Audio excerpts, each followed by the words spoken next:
Let's talk about Marissa Mayer's resume that has been floating around LinkedIn because I've been seeing comments and posts and people are like, this is a terrible resume. And other people have been saying, this is the most awesome resume I've ever seen. And for the longest time, I've just kind of been scrolling past it because I just visually it looks appealing, but I didn't actually sit down until today to actually look at the text and what's being written on here. And I felt like it was within my duty to share with you guys not to make a resume like this because there's so much wrong with it. There's more wrong with it than right with it, and I'll talk to you more about it. I actually wanted to share my screen to really walk you through what I'm thinking about as a recruiter, and as I'm looking at resumes, that 6-second glance, I want to make sure that your resume is polished from top to bottom. This is the one document that you have really published in your life. And so it needs to be flawless and perfect, but it also needs to meet a lot of what applicant tracking systems and hiring systems are looking for. Now, those that are new to me, I used to be a former recruiter. I coached, now I'm turned into a career coach. And so I basically help ambitious corporate professionals really make their pivots into their dream job. So figuring out, one, what their dream job is, and then two, really helping them really stand out amongst the sea of resumes. How is it that you're going to beat out all of the 500 other applicants that are going for this job? So just really quick, I'm going to talk about what's wrong with this resume because, again, there's a lot more wrong with it than right.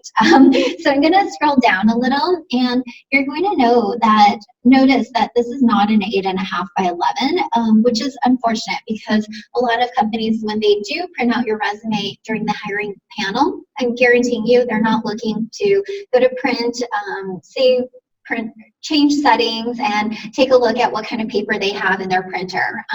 So you really, really want to stick to 8.5 by 11 when you can. Now, visually, this is really stunning and it's really easy to follow. And if you are able to be in a creative environment where maybe you don't need that traditional legal resume. I used to recruit a lot in legal, so everybody's resume kind of looks the same, but you can have a splash of color or do something really minimal to stand out. I would encourage that, but this is just like a little too over the top.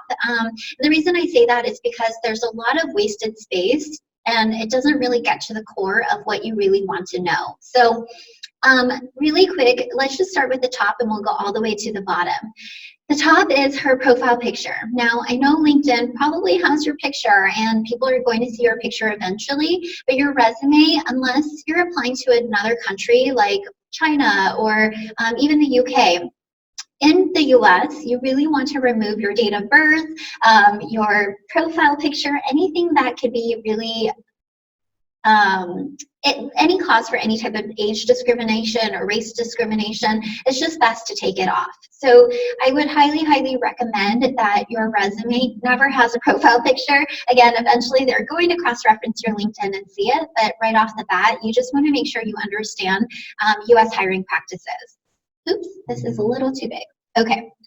So, this is fine. I would say that she's missing her zip code. A lot of people go by zip code when they're doing database searches. So that's a missed opportunity to make sure that she is being called in for, if they're looking for local candidates in California, she's actually showing up in those search results. So that's missing.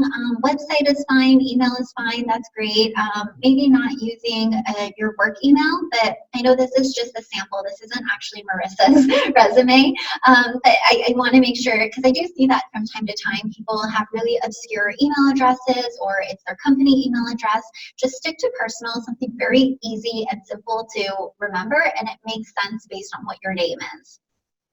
The other thing I want to talk about is this headline. Okay, so there's so much wrong with putting businesswoman and proud geek, but I think what they're sharing is like, this is your tagline or your headline. So that's fine. And the more it's geared towards the role that you're applying to and it meets keyword searches, then that's great.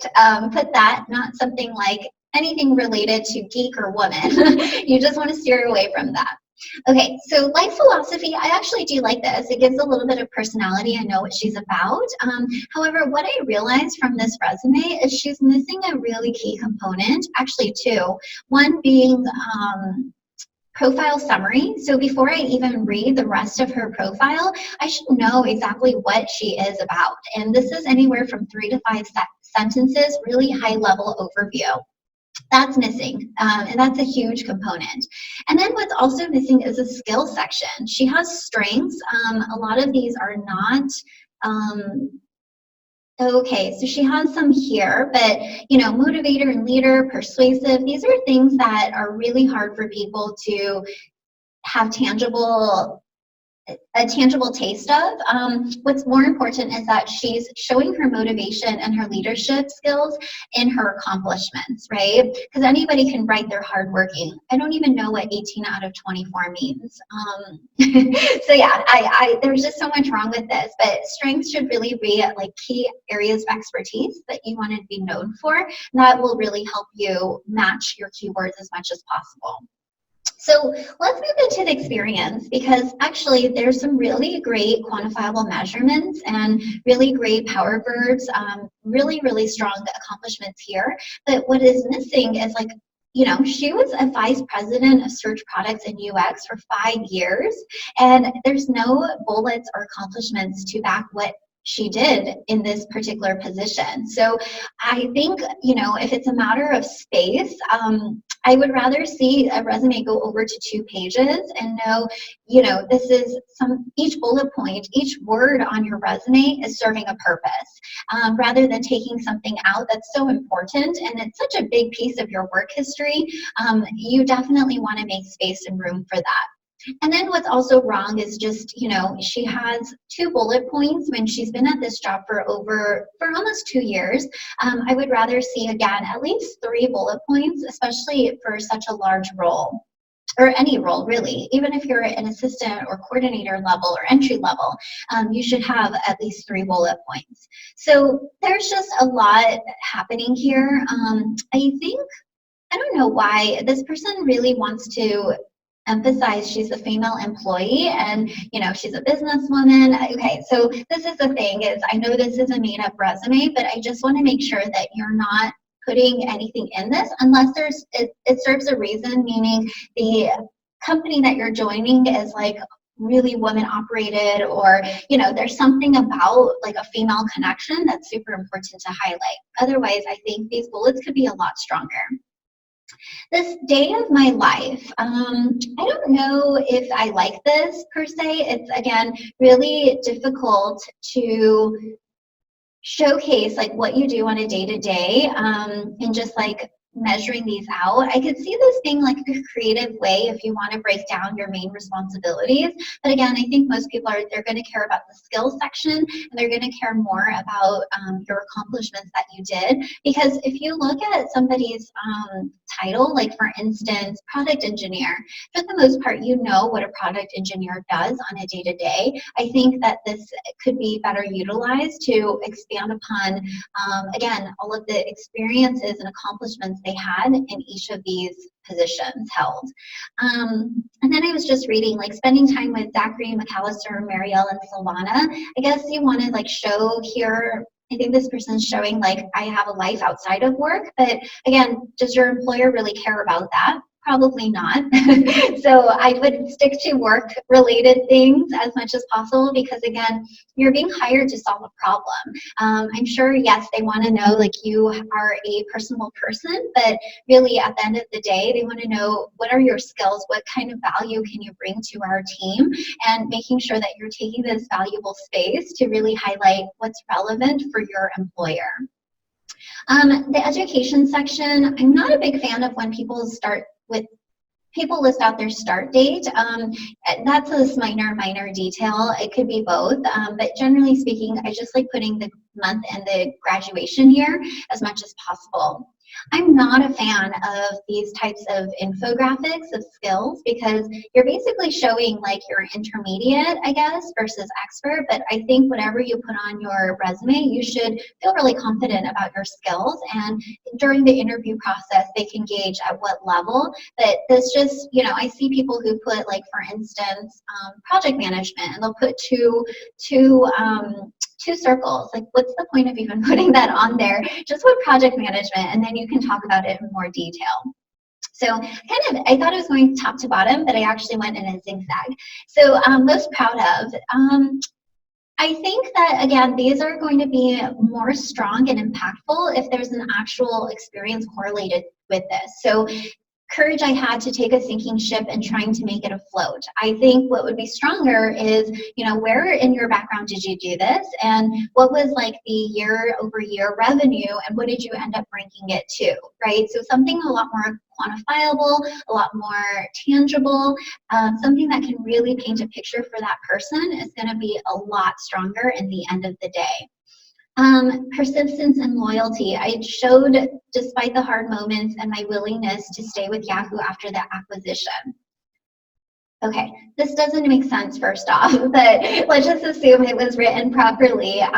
Again, these are things that are going to be better conveyed during the interview process. They want to get to know who you are as a candidate and what you can bring to the table. And absolutely, if a question like this comes up, tell me about a time in the past where you had to really show your dedication and loyalty to a company. You can go into a lot more details, but again, this doesn't really, I don't know, it just doesn't paint a picture. And again, I feel that this space is wasted where she could really capture more quantifiable measurements that people can actually understand and really feel connected to. Because again, anybody can just state this. It's not really doing anything. I love this one though, Google's growth from 100,000 searches per day to over 1 billion. Yeah, I want to know during what time period. How did she do that? So maybe that's within one of these Google positions, really talking about that and expanding upon it. That would be really strong. Inspiring women in tech. Yeah, it would be cool to have an accomplishments or awards section and list out all of the major recognitions or notable awards and achievements and why that was delivered. Why did she attain that? So one thing I see a lot, by the way, and when people say like they're scholarship recipients, it's like, well, why did you get this scholarship? What was that based on? Was that academic performance? Was that for community service?